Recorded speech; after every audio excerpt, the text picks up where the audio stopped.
Our first panel of the day is about programmatic. This buzzword is supposed to be a cure-all for all of the challenges around marketing on TV. Essentially, making the channel TV as simple to use as booking a Facebook campaign. But is this really what programmatic can do? And what does the industry have to do to get there? Moderating this panel today is Sebastian Göritz. He started his career in digital marketing at Rocket, Zalando, Home24, and then ran marketing analytics for Babbel, the language learning company. Until one day, his boss comes up to him and says, "Hey, we want to try out TV, but can you figure out some way to track and measure it?" This is how performance TV was born at Babbel, and Sebastian, suddenly and unexpectedly, started on his path to later become our TV guru as director of offline marketing at DCMN. After 4 years of TV, he's decided to leave the offline world behind and create the innovation task force at DCMN, finding ways to redefine what marketing services should look like 5 years from now. I can think of no one better to dive into the topic space of where the offline and online worlds collide. So let's welcome him to the stage, Sebastian Göritz.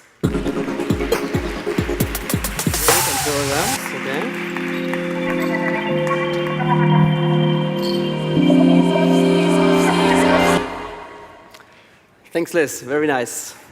So, good morning. Already it's 11, but can still say good morning. So, last year I was actually standing here talking about the future of marketing tracking, the future of how to measure offline campaigns, and I could tell you a lot of stuff that happened in the last 12 months and how we developed it further and what kind of success cases we built, but we leave it all away today. But we're talking about the future of TV advertising, and when I was asked to moderate this panel and to discuss this topic, I actually asked myself, what does programmatic TV mean? There are so many things out there, and actually I thought about myself sitting on a sofa on a Sunday evening, having some dinner, watching my favorite TV show now in autumn, like The Voice of Germany starts. I really love this one. But what is usually happening when you sit down and you want to start watching your favorite show? There's an ad break coming. But then I imagined like an ad break that is only including relevant ads for me. So, for example, I need new headphones, so I get like an headphone ad. Or I'm super interested in buying a new car, and I get a really nice ad from a car brand. And I don't see stuff that is not interesting to me. And then I actually ask myself, is this super cool or super creepy? Who knows? But for me, this could be programmatic TV. And actually, I have the pleasure today to discover what it actually means and how it actually developed in the US, how it's developing in Europe, with two awesome people that I will introduce to you right now. We will have more than 40 years of media experience here, so I'm really looking forward. Our first panelist has been working in the RTL group as an executive over almost 10 years now. 3 years ago, he became the managing director of IP Networks, which was at this time as an international TV sales house, and he rebranded it into RTL AdConnect and made sure that it's not just a TV sales house, but one of the leading video networks in Europe. That's actually not enough for him, so he's also heading towards Japan, the US, and other countries in the world. So if you want to meet someone who knows how to transform a traditional TV sales house into a video network, you will meet him now. So please welcome on stage Mr. Stephane Coruble.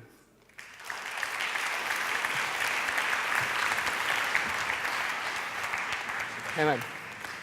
And our second guest is the so-called Senior Vice President of Audience Studio Sales at NBCUniversal. When we had our first call, actually it was important for me to find out what the hell does that mean. And he actually told me, well, that's a department that is not selling TV spots anymore, but they are selling audiences for linear TV. And I was pretty impressed by this. So this is a team that he joined 8 months ago. Before this, he was in the media industry for more than 12 years, dealing with DRTV, OTT, Programmatic TV, Advanced TV. So a lot of words, and he will bring us some clarity in what it actually means. Welcome on stage, Mr. Brian Norris.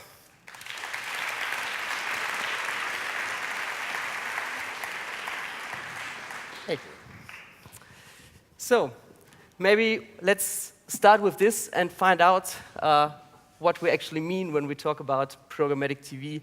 And yeah, can you give us some insights on definitions? So what is programmatic? What is advanced TV? What does all that mean?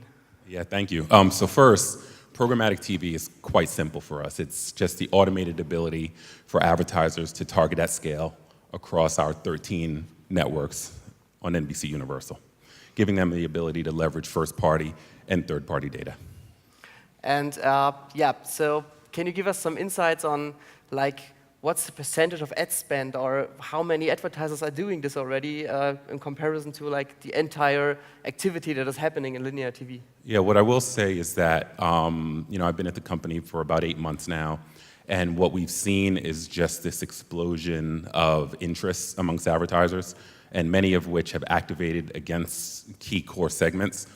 We have made available to the advertising marketplace over $1 billion in inventory.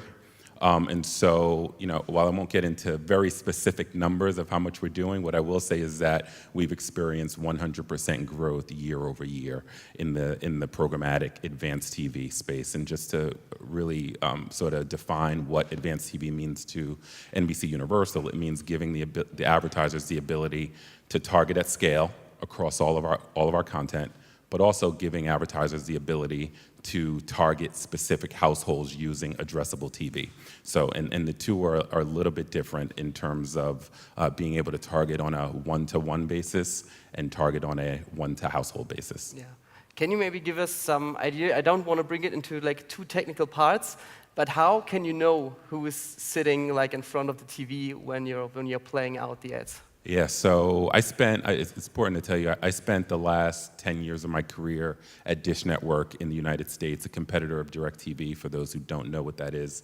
And we were really the pioneers in creating Addressable and bringing that to market about 6 or 7 years ago. And really what fuels that connection between the advertiser and the household is going to be the set-top box, right? That cable box, which carries a unique device ID, which is then matched to key core segments that are readily available using various data providers like Experian, Acxiom, et cetera, as far as third-party data providers. But also, advertisers have reams and reams of first-party data, and so we can do a direct link, an anonymous link, I should say, to advertiser first-party data. And so then you have that match, and then we use all of the sales data during the attribution period to be able to measure what that sales lift was. Or I should say, not all KPIs are sales-driven. Some KPIs can be driven off of site conversion, sign-ups, et cetera. It doesn't always have to be sales. Cool. And now, as I said, like my story of what is programmatic for me, so getting only the ads that are super relevant to me, how far away are you from this dream that you are reaching only the people that are actually super interested in the ads that you might show them? Well, I think we're close to being there from an addressable standpoint, right? From an addressable TV standpoint, we're not targeting the mother in the living room and the father in the bedroom. We think that'd be a little bit creepy, but we can identify that specific household who is in the market for a luxury SUV, right? And so that's our one-to-one solution. But in terms of television and using the content as a proxy for the audience, I mean, we're there. So now, if we have our networks are in over 105 million U.S. homes, and I can tell you that The Voice or This Is Us or any of the other programs or the Kardashians on E, I can tell you that show is going to over-index against the U.S. population against auto intenders. So now I'm selling that automotive manufacturer a specific spot in that program, which over-indexes highly against that specific category. And so now it kind of takes a little bit of the guesswork out of it. And by using key data on the front end, we see time and time again that the outcome and the attribution on the back end is we usually see a significant lift. Cool. Now, hearing all this, Stephane, what's the status in Europe? So I heard that at least addressable TV is something that jumped into the different markets in Europe. So when you compare the situation of what's happening in the US with what you experience in your daily job, what can you tell us? How far is Europe? So first of all, it looks like the future here. Huh? It's like, wow, I want to be there. No, it's a very advanced market, and RTL Group is really looking at the US market, you know, as a blueprint for maybe something that would come in Europe at some point of time. We have heavily invested in ad tech for the last 3-4 years, you know, into this programmatic to programmatic TV area, investing in SpotX, investing in SmartClip. It's a German company for addressable, and we're going to talk about it. We invested also in a company called Clipped, and I believe that Clipped is working, you know, close hands with NBCUniversal. It's a linear programmatic TV tool, like a media planning tool, that allows, you know, in a programmatic way to access the inventory in the US. So we're really looking at their experience, and of course getting back this experience back to Europe when it will be ready. So as you said, Europe is a little bit different, you know, many different countries, culture, legislation. We have the GDPR that's in the US you don't have. And of course, at the end of the day, it's all about data. And I guess in the US, you have access to a lot more data than we do here in Europe. For instance, you have a company like Axiom, or, you know, credit card companies that give away information up to the person level. And you can use that in order to build your segments, which is not the case in Europe, and I don't think it will be the case, you know, honestly, due to GDPR. But going back to programmatic TV, I think you have to take a step back. Why are we talking about this here? Because simply the consumption of the viewers is changing. We're not only our viewers or our consumers are not only accessing our content in a big living room. We talk about at-a-watt mode, anytime, anywhere, on any device, and we need to assess this new way of, you know, consuming content across our portfolio at RTL. In order to do that, we do believe that we have many means and different ways to assess this and to give you, our clients or advertisers, the opportunity to reach their contacts. And we developed a programmatic online video product a few months ago called the Vmp Video Marketplace, which is, you know, really how to reach the global RTL portfolio across Europe, but potentially across the world. On our own and operated platforms like TV Now or ITV Hub in UK, or RaiPlay in Italy, but also our own you know, YouTube channels. We have a lot of influencers and a lot of short-form video content which is distributed on YouTube, and we can also we're able to sell this inventory, and we have created this video marketplace to reach in one place those different buckets of inventory across the group.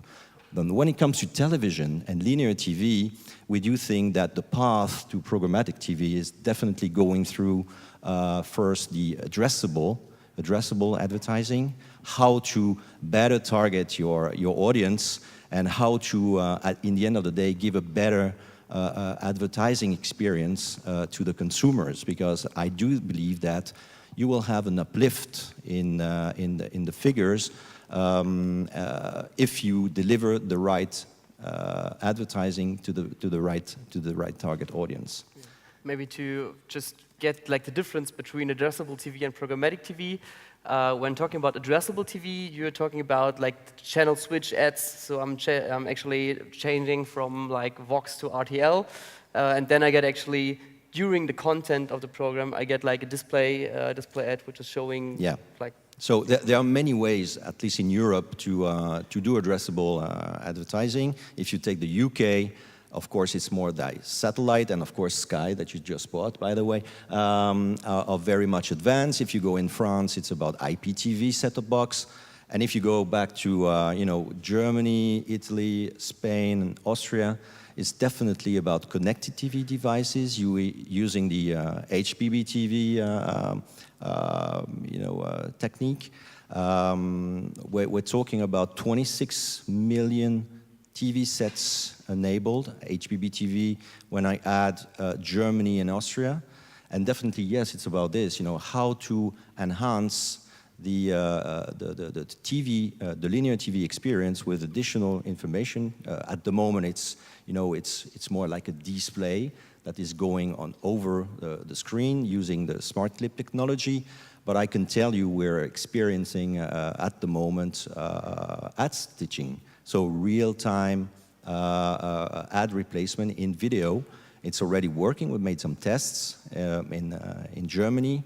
And this is the future. Yeah. Cool.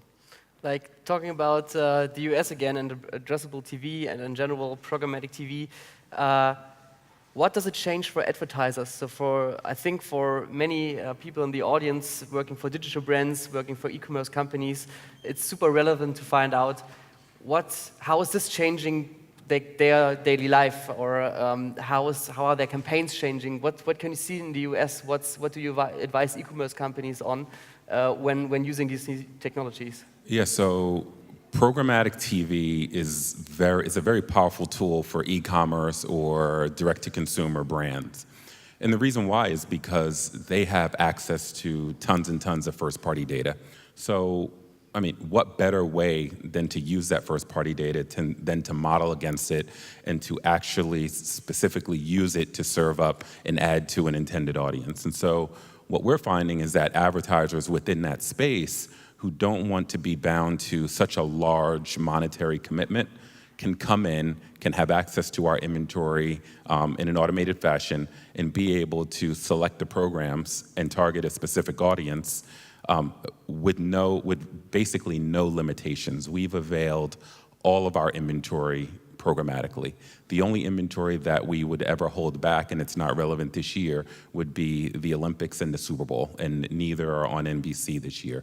So we've availed the entire portfolio, and so an advertiser can come in and in a self-service model and have hands on keyboard and actually pick the programs themselves and the programs that index highly against that specific target. So it's a pretty powerful tool if you combine first-party data, leveraging first-party data, and you can use third-party as well, and also leverage that with the ability to be hands on keyboard and transact in an automated fashion. It's a pretty powerful tool.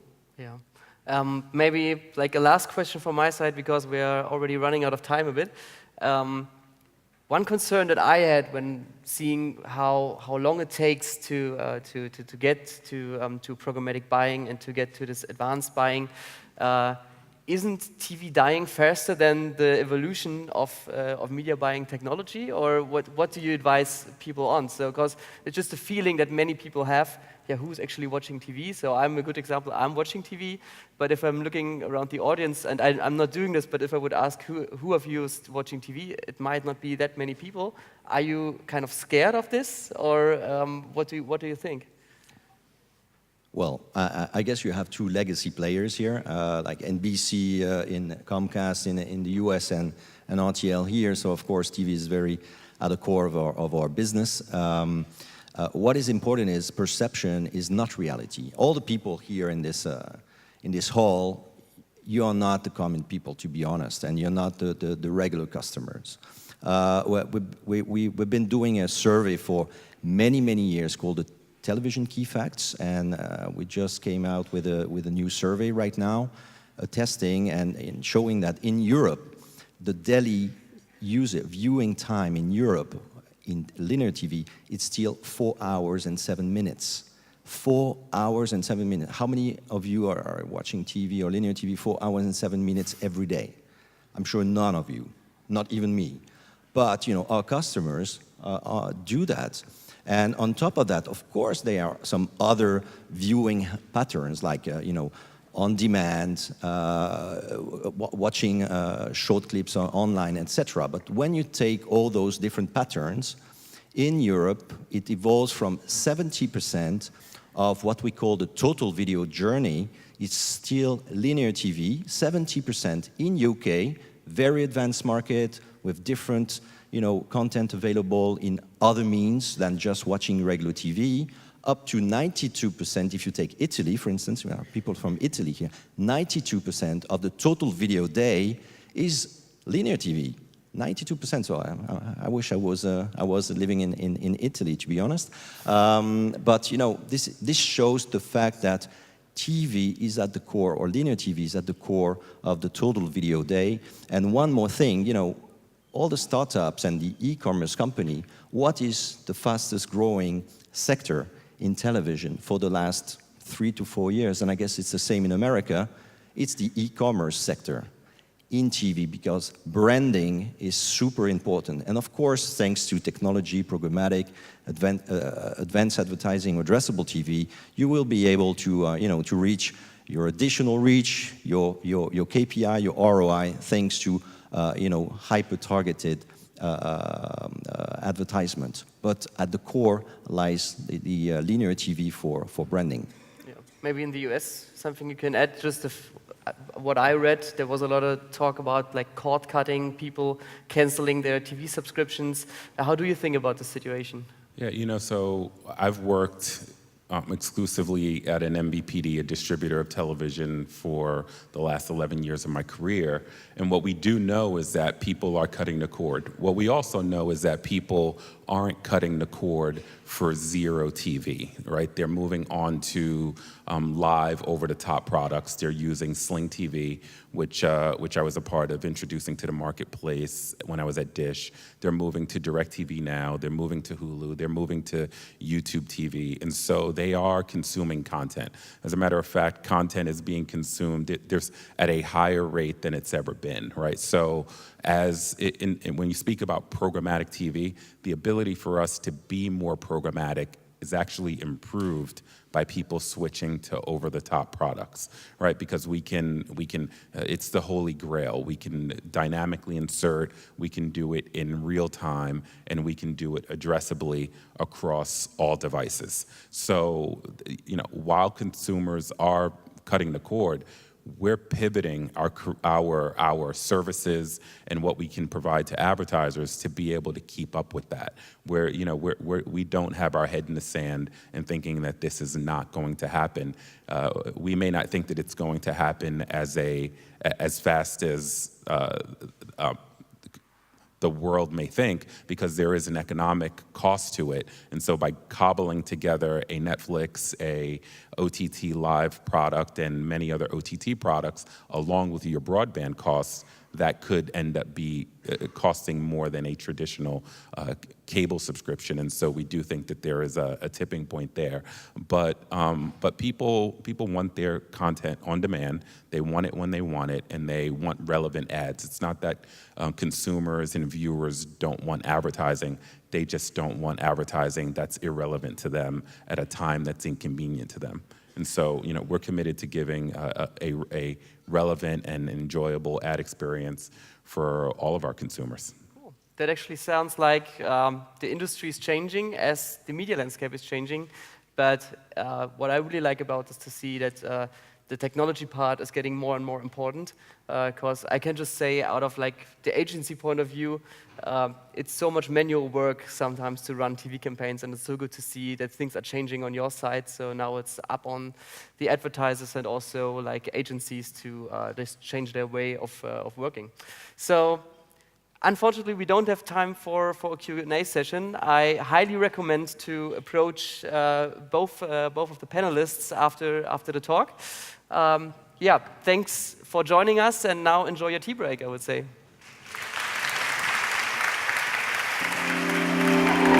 Okay.